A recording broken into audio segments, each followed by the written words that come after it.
Okay, had a question get brought up just yesterday about tom grooves. So I figured I'd talk about some tom grooves. This student was playing at church and had to do some tom grooves and really couldn't come up with anything that would work. And if he could, they weren't super smooth, so we had to work on certain concepts to use. So I've played in church most of my life, and I find that there's a lot of tom grooves that seem to work for a lot of the songs. I don't know why, but they just seem to be certain grooves that work and certain ones that don't for church music. They have a lot of tom grooves for some reason. Anyway, so we're going to do some ideas that I told him about that are pretty easy. Most of the time students will kind of go up and they'll try to do things on the toms and almost make like a mini solo, like...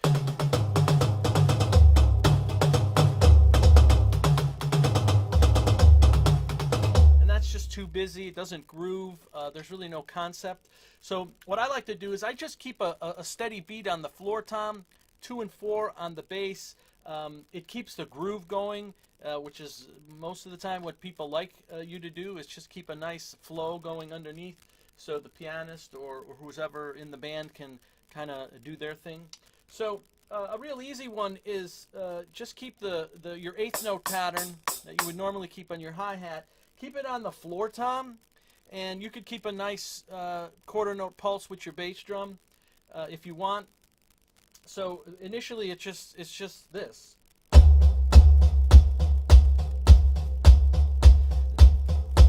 And then notice I accent the downbeat on my 8th notes. I accent on the downbeat 1, 2, 3, and 4 with my right hand.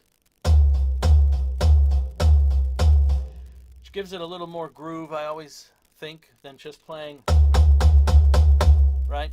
Okay, so then your left hand's free to do some comping stuff on the toms, which is usually on the E's or the U's of the 16th notes, in between your 8th notes over here.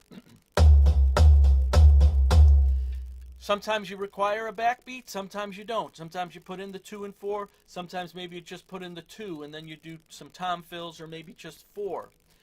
So we're going to talk about a couple of those, and then there's a couple of ways maybe to spice it up with 16th note triplets, which is always a favorite, or a portion of some 16th note triplets at the end of the groove. So anyway, the first thing would be just getting this super smooth. You could put a hi-hat in, or on all the quarter notes. And then you're going to start moving in your tom. So the first rhythm is going to be tom hits on the of 2 and the E of 3. And then we're going to come back with the backbeat on 4. So it's going to be 1 and 2 and a 3 and 4 and 1 and 2 and a 3 and 4 and 1 and 2 and a 3 and 4 and 1 and 2 and a 3 and 4 and. Pretty simple stuff.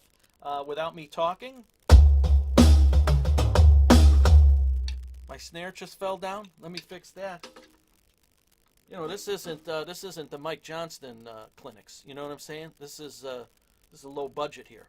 So let me get this down. This isn't Drumeo. All right, that'll work for about 5 minutes probably. Okay, let me try that again.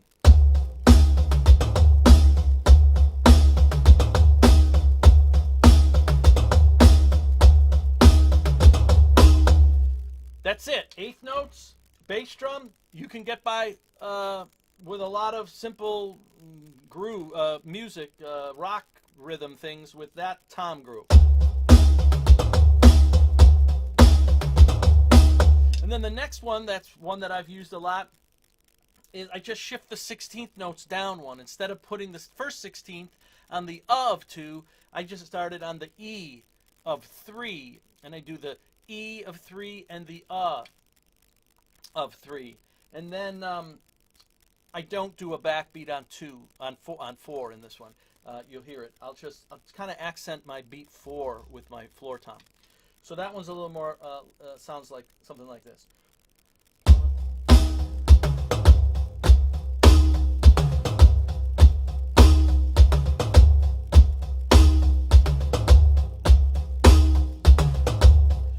that one you can hear has the accent on the floor tom with just that single backbeat or single backbeat on 2.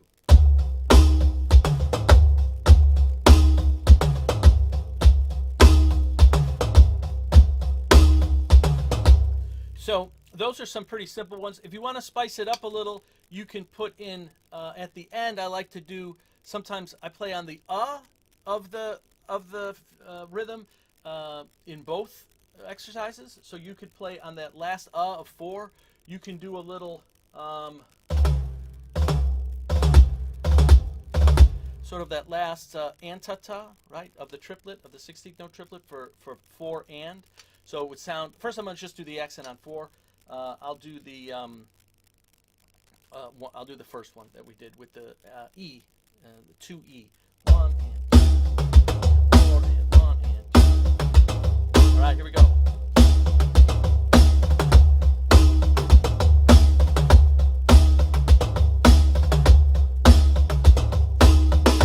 Okay, so that was the little.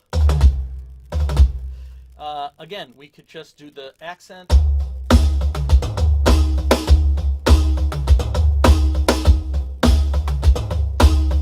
could also put the accent on the tom.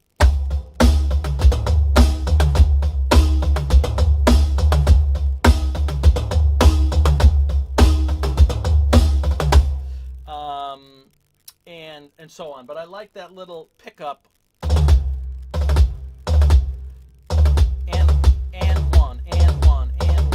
Which is the last 3 notes of the 16th note triplet on beat 4. 1 and 2.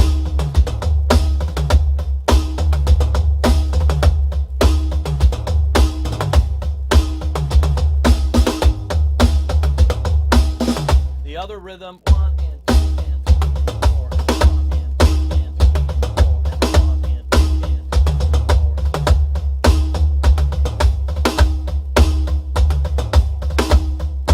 Put them together and sort of form a 2-bar phrase also, which is kind of nice, which I'll do now and probably screw it up, but here we go.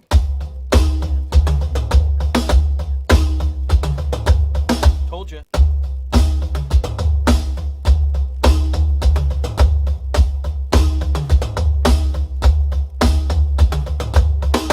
So that's how that last one would sound as a 2-bar group. With that last measure in there. I don't think I put any of the 16th note triplets in there. But anyway, you could also put it on the and of 2. 1 and.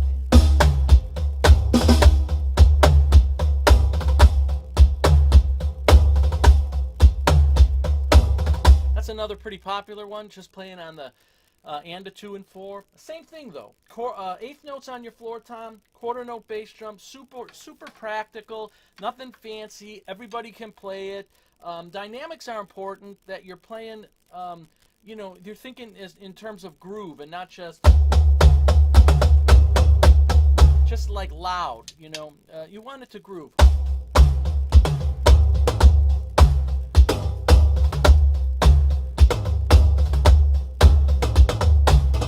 And you could just do exercises, playing the E's and U's in between.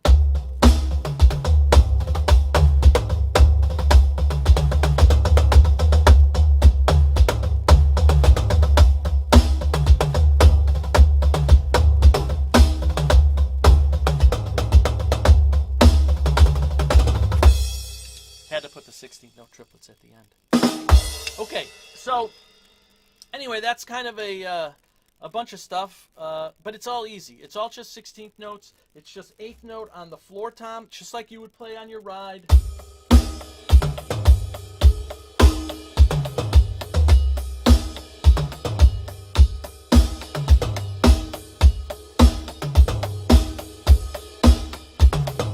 Same groove, you just move it to the floor tom.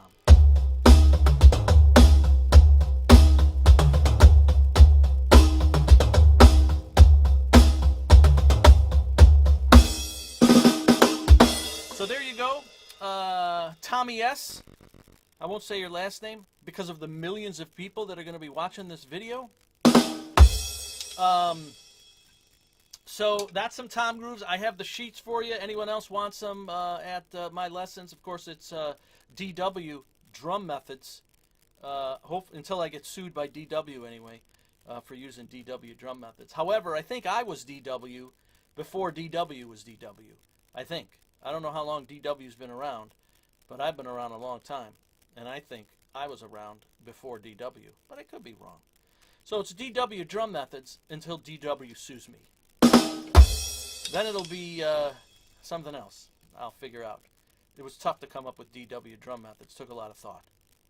Okay, so anyway, there's some ideas for toms, and hopefully you can use those, whether it be anywhere really. They're good. They're good anywhere, but I use them at church a lot. But I use them everywhere, I guess.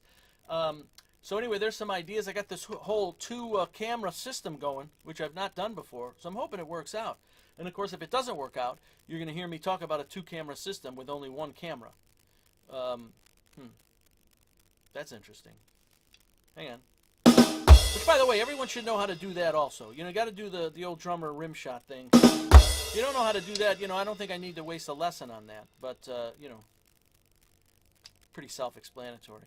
Okay, I'm going to go now because I think my battery's going to run out. But that's it for today, or for this week, for whenever I post this.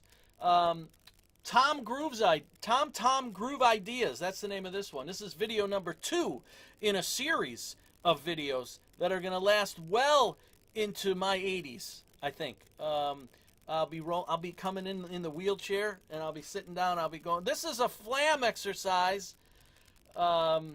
Maybe, I don't know. Anyway, that's all for today. I gotta turn off 2 cameras now, which I could barely turn off the one. So pardon me. I think I'll block this one with my hand because that's like a block thing. But then the other camera I'm going to turn off first, which I think I did. And then this camera right about now.